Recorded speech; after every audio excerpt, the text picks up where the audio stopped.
मैं ओंकार हूं। परिश्रम, पुरुषार्थ, आत्मसम्मान, स्वाभिमान, लोक कल्याण और सद्गुणों से जो प्राणी अपना जीवन व्यतीत करते हैं, मैं उनका पालनहार हूं। मैं ओंकार हूं। मैनाक के शिव विरोध के उपरांत भी पार्वती अपनी सखियों सहित शिव आराधना के लिए हिम शिखर पर आ पहुंची। आकाश से देवराज इंद्र और देवगण देखते हैं तो उन्हें भविष्य उज्ज्वल दिखाई देने लगता है। उसी समय कामदेव वहां आते हैं। इंद्र उनका सहयोग मांगते हुए भगवान शिव के मन में अनुराग उत्पन्न करने की कामना करते हैं।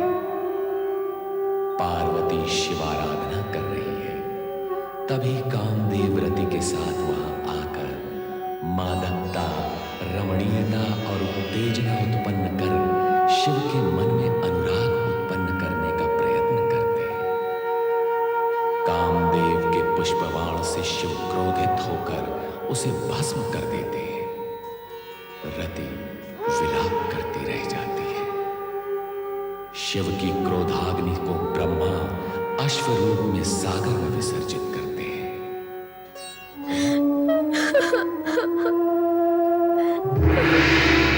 रति, शांत हो जाओ, विलाप न करो। होनी कभी अनहोनी नहीं हो सकती। जो हुआ उसे स्वीकार करो। हे देवेश्वर, किंतु किस अपराध का दंड हमें मिला है? देवराज इंद्र और देवगण के कहने पर कामदेव ने आप पर पुष्पबाण चलाया और आपकी समाधि भंग की। इसमें हमारा कोई स्वार्थ नहीं था।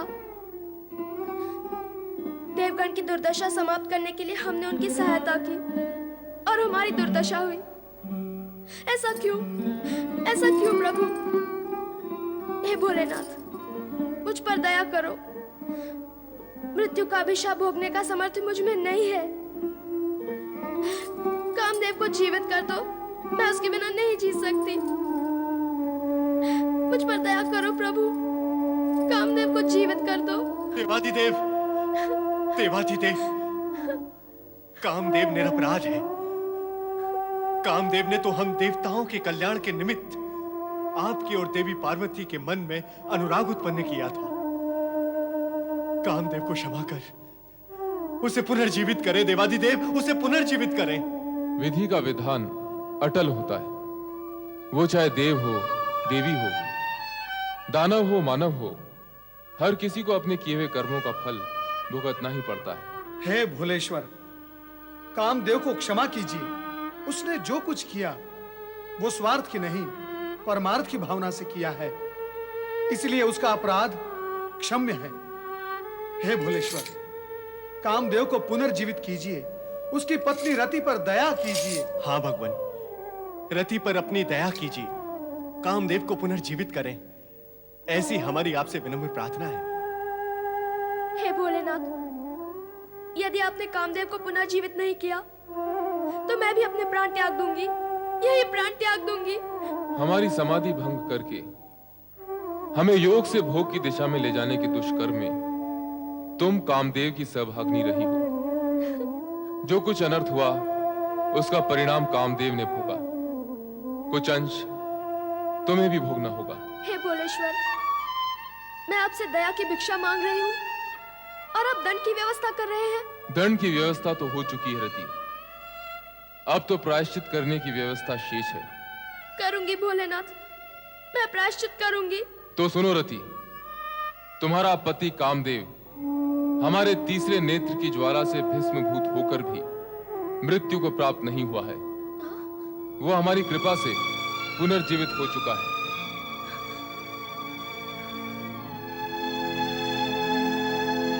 वो लौकिक नेत्रों से दिखाई नहीं देगा। वो जीवित होते हुए भी अंग रूप में देखा नहीं जा सकेगा। वो अनंग हो चुका है। मनमत, अब वो सशरीरी नहीं, अशरीरी हो चुका है। अब वो अनंग और मनोज के नाम से जाना जाएगा। क्या होगा शरीरिक पति को प्राप्त करके भगवान? प्रायश्चित होगा रति।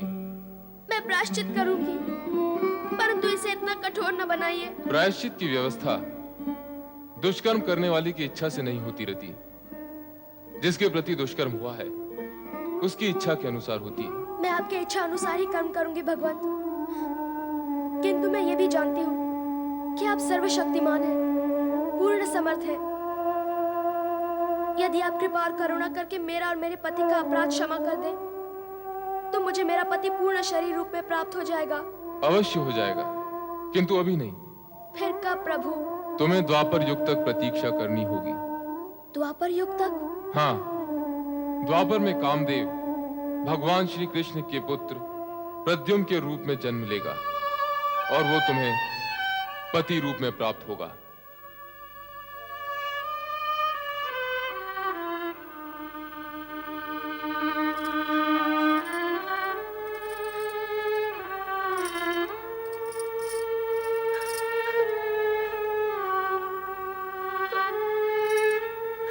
धीरज धरो रति। भगवान शिव ने जो कुछ तुम्हें कहा है सत्य अवश्य होगा। द्वापर में तुम्हें कामदेव पुनः प्राप्त होंगे। नारायण नारायण। रति,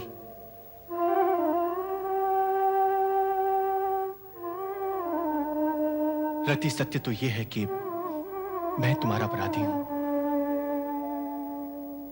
कामदेव मेरी सहायता के लिए ही प्रयत्नशील थे और उनकी ये गति हुई। देवराज, आपकी दुर्गति देखकर स्वामी स्वयं आपकी सहायता के लिए आए थे। इसमें आपका क्या दोष? कौन जानता था कि यह परिणाम होगा? विधि के लेख को जान भी कौन सकता है?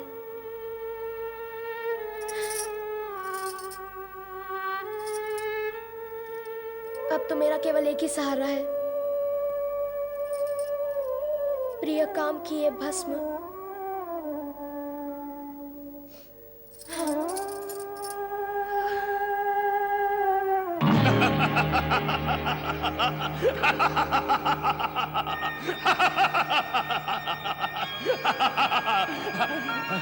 भस्म हो गया।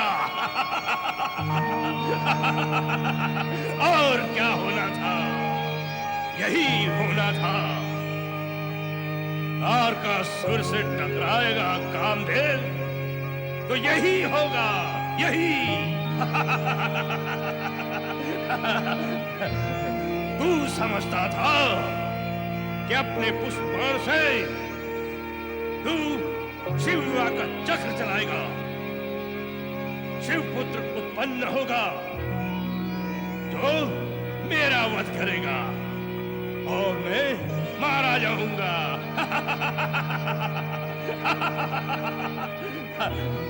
सारा जगत जानता है कि कौन मारा गया। अब शिवपुत्र उत्पन्न होने का प्रश्न ही नहीं उठता और ब्रह्मा के वरदान अनुसार अब मैं अमर हूं। मुझे कोई नहीं मार सकता, कोई नहीं। सेनापति, क्या कोई मुझे मार सकता है? नहीं महाबली, जिसको मरना होगा वही आपको मारने की बात सोचेगा। तो हो जाए इस प्रसन्नता के अवसर पर कुछ आनंद, कुछ रंग, कुछ तरंग। आज्ञा करे महाबली। तो जाओ, ले आओ इंद्र की बंदी अप्सराओं को जो कामदेव के मरण पर आंसू बहा रही है। कहो उन्हें कि हमारे सामने नृत्य करें। जाओ। जो आज्ञा महाबली। मदिरा।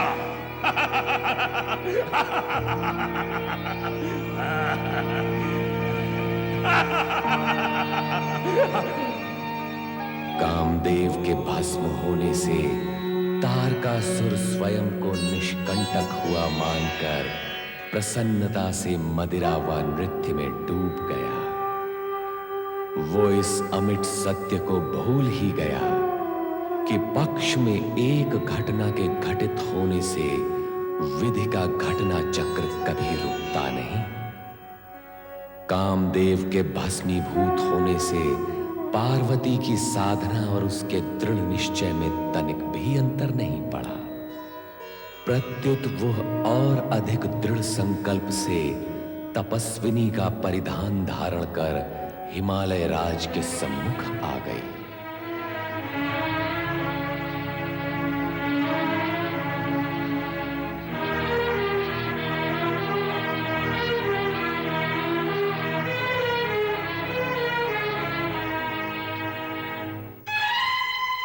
पुत्री पार्वती और तपस्विनी के वेश में? हाँ पिताश्री, आपकी ये पुत्री तपस्या करना चाहती है। पुत्री, मुझसे ना तो तुम्हारा ये वेश देखा जा रहा है और ना तुम्हारी इच्छा सुनी जा रही है। यदि पिता होकर आप मेरे मन की बात नहीं सुनेंगे तो फिर कौन सुनेगा? मुझे तपस्या की आज्ञा दें पिताश्री। कामदेव के भस्म होने के पश्चात अब शिव आराधना का क्या अर्थ है पुत्री? सब व्यर्थ होगा। मेरी बात मानो, मैं तुम्हारे लिए किसी योग्य वर को खोजकर तुम्हारा उससे विवाह कर दूंगा। नहीं पिताश्री नहीं, ऐसे कठोर कठोर शब्द सुनना भी मेरे लिए अब कर्म है। मैं जन्म जन्मांतर के लिए सदाशिव को पति के रूप में स्वीकार कर चुकी हूँ। अब अन्य किसी की कल्पना करना अथवा नाम सुनना मेरे धर्म और चरित्र के विरुद्ध है, विरुद्ध है। पार्वती, अपनी वाणी पर संयम रख और साथ ही अपने माता पिता की मर्यादा का ध्यान भी रख। तेरे शब्द और तेरी वाणी सब कुछ तेरी आयु से आगे आगे भाग रहे हैं। मैंने क्या किया है माँ? अब तक तो विशेष कुछ नहीं किया है, पर आगे जो कुछ तू करने का विचार कर रही है, क्या वो उचित है? तू राजकुमारी है। राजमहल में राजपाट के मध्य तेरा पालन पोषण हुआ है। शिव के निमित्त शिव आराधना और तपस्या करने की अनुमति मैं तुझे सर्वथा नहीं दे सकती। मैं तेरे कोमल तन को तपस्या की अग्नि में तुझे कभी नहीं झोंकने दूंगी, कभी नहीं झोंकने दूंगी। और फिर एक राजकुमारी का किसी योगी के साथ इस प्रकार का रागात्मक संबंध, क्या ये राज परिवार के लिए शोभा की बात है? इसमें अशोभनीय क्या है? है। कोमल राजकुमारी का कठोर योगी से अनुराग आज तक देखा सुना नहीं गया। जो आज तक नहीं हुआ वो अब भविष्य में होगा तो अनुचित होगा, ऐसा किस ऋषि अथवा मुनि ने कहा है? तुम तर्क बहुत करने लगी हो पार्वती। अपने उचित पक्ष को प्रमाणित करने का प्रयत्न तर्क नहीं होता। मैनाक, तुम और तुम्हारी मां दोनों शांत हो जाओ। हठ, क्रोध और उत्तेजना से हम किसी निर्णय पर नहीं पहुंच सकेंगे। मैंने निर्णय लिया है कि पार्वती को तपस्या की अनुमति दे देनी चाहिए। पिताश्री। पिताश्री, आपने ये निर्णय सोच विचार कर किया है? क्या तुमने ये प्रश्न मुझसे सोच विचार कर किया है? आप तो मेरे किसी विचार से सहमत हैं ही नहीं।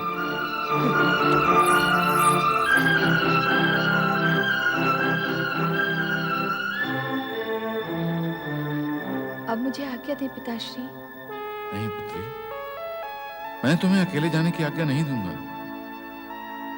जया और विजया भी तुम्हारे साथ जाएंगे।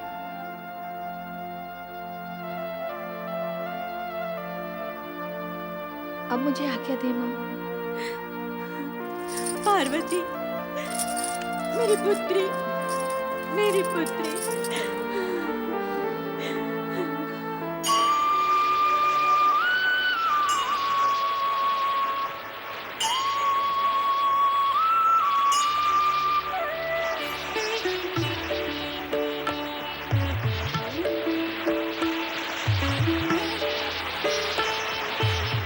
ये स्थान उपयुक्त है, यहाँ शांति भी है और एकांत भी। हाँ, ये स्थान रमणीय है। ऐसे स्थान पर एकाग्र होकर तप कर सकते हैं। मैं यहीं बैठकर तपस्या करूंगी। यहाँ तपस्या करोगी अकेली, इस घोर सुनसान में? यहाँ इस प्राणी शून्य स्थान में क्या तुम्हें भय नहीं लगेगा? कैसा भय? किस किसका भय? विधाता रक्षक है। नहीं पार्वती, हम तुम्हें यहाँ अकेला छोड़कर नहीं जा सकते। महाराज और महारानी को क्या उत्तर देंगे? इसका दिया हुआ उत्तर ही वहाँ भी दे देंगे, किंतु क्यों दे और क्यों जाए इसे अकेला छोड़कर? देखो, तुम्हारा ये हट उचित नहीं है। और तुम्हारे सारे हक उचित है। तुम दोनों भावना में मत बहो। मुझे मेरा कर्तव्य करने दो। भावुक होकर कर्तव्य पूर्ण नहीं हो सकते। अब तुम दोनों जाओ। तनिक सोचो पार्वती, इस निरे एकांत में हम तुम्हें अकेला छोड़कर कैसे जा सकते हैं? मन में आशंकाएं उठती हैं। तुम दोनों तो दुर्बल हो ही, अब मुझे भी दुर्बल बनाओगी। मैंने कहा ना, मैं यहाँ तपस्या करने आई हूँ और उसके लिए निर्भयता, दृढ़ता और संकल्प की आवश्यकता होती है। अब जाओ तुम दोनों। हमारा मन नहीं मानता पार्वती। मन की मत सुनो, बुद्धि से काम लो। क्या शिव की आराधना करने वालों को कोई भय हो सकता है? शिव मेरे साथ हैं। तुम निश्चिंत होकर जाओ। जैसी तुम्हारी इच्छा, किंतु समय समय पर हम तुम्हारी जानकारी लेते रहेंगे।